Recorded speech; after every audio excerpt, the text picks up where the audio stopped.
Tarantino's top 10 films of the 90s include a stoner comedy, a kung fu movie with the greatest stunts ever filmed, and one of the most disturbing horror endings in cinema history. These are the only 10 movies of the 90s that he says actually matter.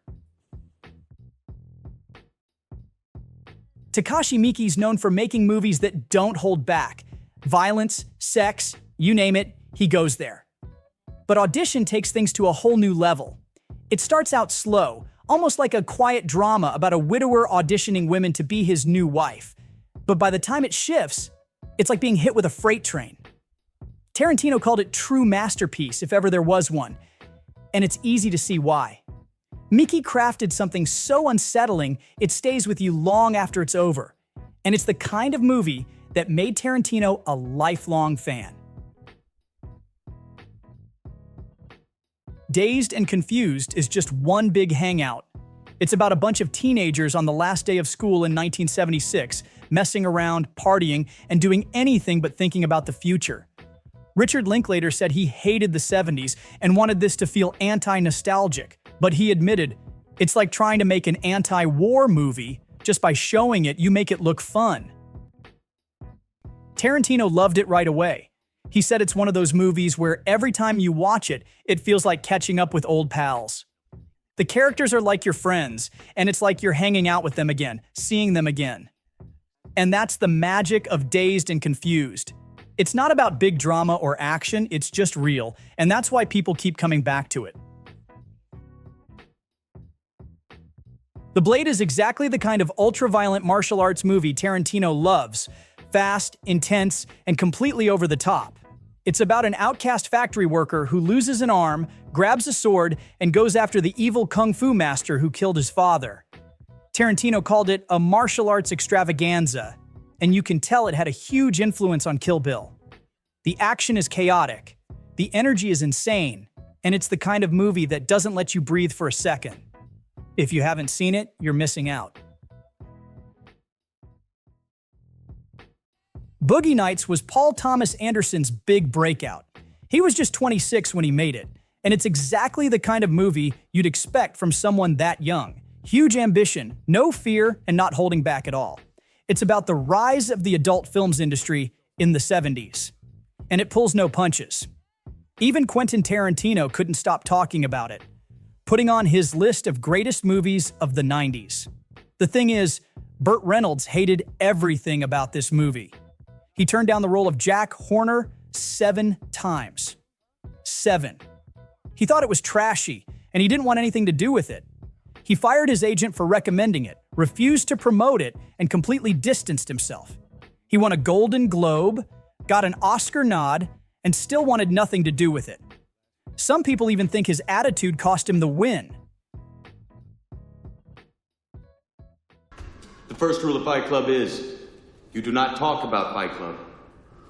The second rule of Fight Club is, you do not talk about Fight Club.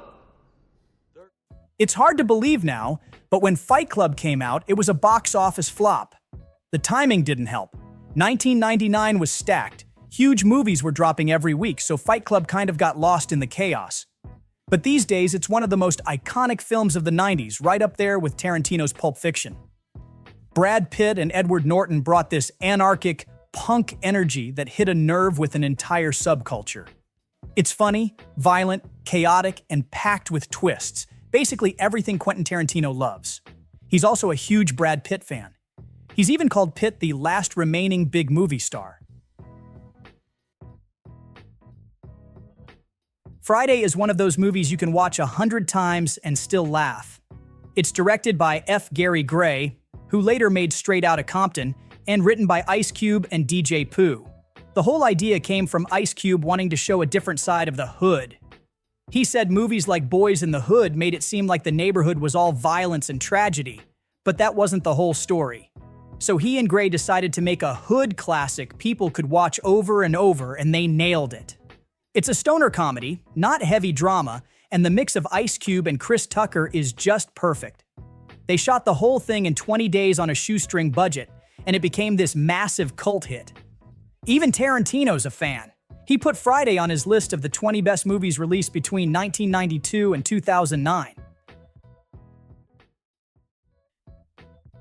Michael Mann's The Insider is intense. It stars Russell Crowe, Al Pacino, and Christopher Plummer, and it's based on the true story of Jeffrey Wigand, a whistleblower in the tobacco industry. The movie follows Wigand as he tries to expose the truth while the industry fights back, trying to ruin his life and discredit everything he says. It got 7 Oscar nominations, including Best Picture and Best Actor for Crowe. It's one of those intense, character-driven thrillers Mann is known for. The performances are incredible, and Mann's direction is a big reason the movie works so well. No wonder Tarantino counts it as one of his favorite films of the 90s. When The Matrix came out in 1999, it changed everything. The Wachowskis didn't just make a cool sci-fi movie, they set a whole new standard for action films. The special effects blew everyone's minds, the fight scenes were on another level, and even the black leather look became a thing. Tarantino was a huge fan of the original. At one point, he even said it was his second favorite movie after Battle Royale. But then the sequels came out, and he felt like they ruined the whole mythology.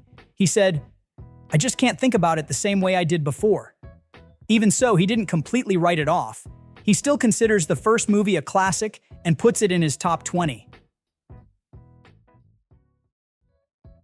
Supercop is the third movie in Jackie Chan's police story series, and it's got Jackie playing a kind of superhero that even the government couldn't resist. Quentin Tarantino's a huge fan of this one. He said it probably has the greatest stunts ever filmed in any movie, even better than Buster Keaton. He even pointed out his favorite moment, Michelle Yeoh jumping a motorcycle onto a speeding train. And in the outtakes, she didn't quite land it, which just makes it even crazier. Jackie Chan's as great as ever, Michelle Yeoh's stunts are wild, and Stanley Tong's direction pulls it all together. No wonder Tarantino's always talking about this one. Speed is one of those action thrillers that's a bit ridiculous, but it still works. Keanu Reeves plays a cop who has to stop a bomb from going off on a bus, and the catch is the bus has to stay over 50 miles per hour. Then there's Dennis Hopper, who's playing the villain, and he's just perfect for the role. It's a melodramatic thriller, but it nails the essence of great action. Tarantino has a bit of nostalgia for it. He said, "It might be easy to take Speed for granted now, but if you actually remember when Speed came out, what it was like to sit in the movie theater as that bus was going down the road, there really has been few exhilaration movies quite like it."